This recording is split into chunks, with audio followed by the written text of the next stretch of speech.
Well, you see, you had the EP. Yeah, the 2000 for Love. Yeah, that was just similar thing. But I remember think there was a great riff that's not on the EP. Stick to Your Guns. Stick to Your Guns. Yeah. I remember that was on the well, it was on the EP, but it wasn't on the Electra version. Yeah, because they needed to cut it because there wasn't enough time because of the vinyl. Right. Oh, someone told me that you had, what was it? Something having to do with Kim Fowley. No, but Kim Fowley, I wrote that. Kim Fowley asked me to write a song for Blondie, and I wrote that song for Blondie. Oh, see, it's great how these crazy stories, and you hear them and you just think them as fact at that point. Yeah. I think it was that Kim Fowley had the publishing to that song, or you sold him the publishing that song to get some money to do whatever. I think I wrote the song for $100, and that was like $100 in 1979, maybe. Yeah. I wrote it because it was pre-Motley.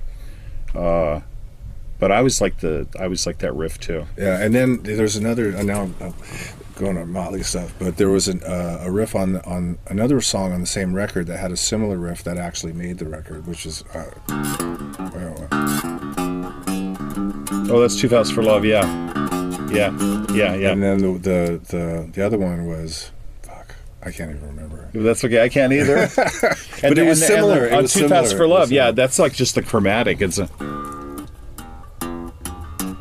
Yeah, and just all the way, you know. So it's pretty simple riff. Yeah. But that's actually a Cheap Trick song played backwards. Yeah, it's like I think it's Up the Creek. Yeah. Yeah, it's part of that up the. I'm the worst. I have a couple, Motley songs that might be your songs too. That's funny. We all do. See, that's the thing. It's like when we love a riff, we play it and then we're like, oh, that's really cool. And then it kind of morphs into something else. And one day you're like, oh, it's half Black Dog, half something. Yeah. But no, that definitely happens. That definitely happens. Yeah, you have to be careful. I've never been in a situation where I've gone. I don't think I've ever gotten a situation as a songwriter where I found it was too close to somebody else's, but I'm sure I haven't either. But I did have a situation with Velvet Revolver once where before Velvet Revolver really became Velvet Revolver, we had written this two parts of one song, right?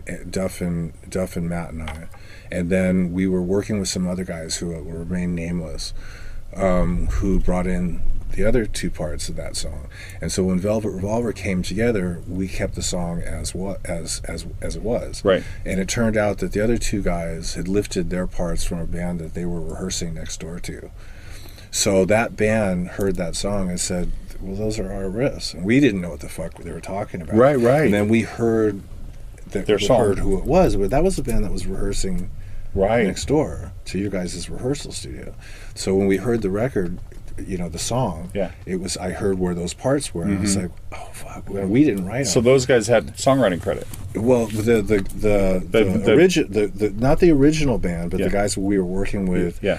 But the only thing is we were getting sued by the original band for that song, right? So a mess. Interesting. Yeah.